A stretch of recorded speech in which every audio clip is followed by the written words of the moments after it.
উস্তাদ যে আপনি এটা করেন, আমি ধরে রাখছি, আপনি এটা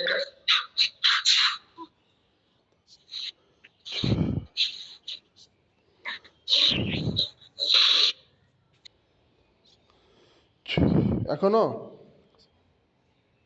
মানে যখন এটাই হয় হুজুর আসে তখন গরম হয়ে যায়, ওজন হয়ে যায়।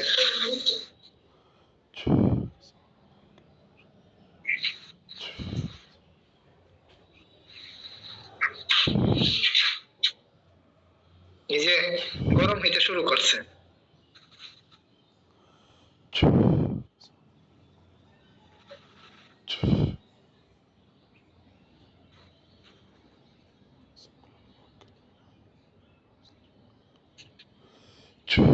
জি হুকুমত লাগা।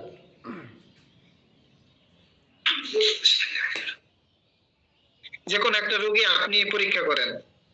আচ্ছা রাইট। বিলকিস বেগমের মেয়ে মুক্তা বেগম।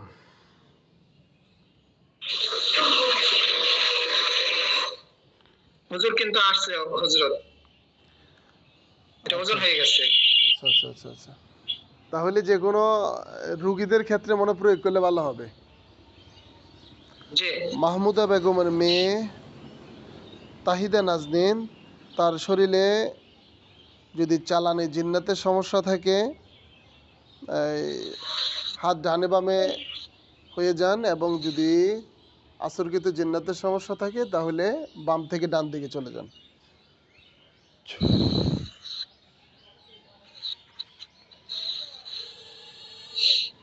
উপরের দিকে উঠতেছে হযরত।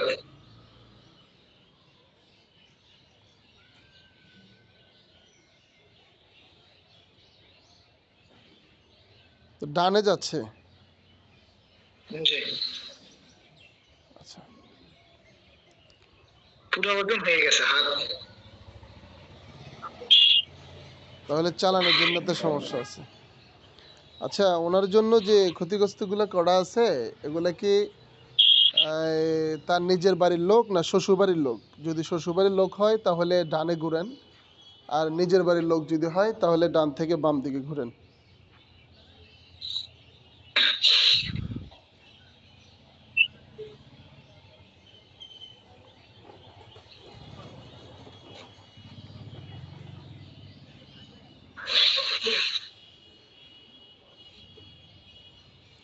বামে যাচ্ছে না?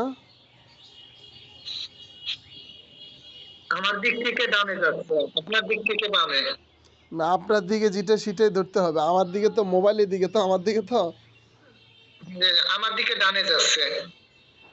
তাহলে শ্বশুরবাড়ির লোকে করছে না? যে খারাপ হয়ে গেছে। আচ্ছা, আচ্ছা, আচ্ছা, আচ্ছা। তাহলে এভাবে যদি হয় আপনার দ্বারা, তাহলে জুতা প্রয়োগ করার দরকার না, আপনি লোহা দিয়ে করবেন, সমস্যা কি? বিপরীত পন্থা যদি হুকুমত মানে, হুজুর তো হুকুম মানলো আলহামদুলিল্লাহ। আলহামদুলিল্লাহ, তো তাহলে আর ওভাবে প্রয়োজন নাই, বুঝেন নাই? মানে চালানের যে জি সিস্টেম, যেমন ওই গ্লাসে আপনাকে দিয়ে যে হাজিরা করাছিলাম, এখন আমি অন্যদের জি ক্ষেত্রে ওই ফুল ছাড়াও দিই। যেমন ফুল ছাড়া তো আপনাকে দিয়ে টেস্ট করলাম না, দেখলাম হইতেছে, জি তাহলে আর ফুল দেওয়ার দরকার কি? ফুল ছাড়া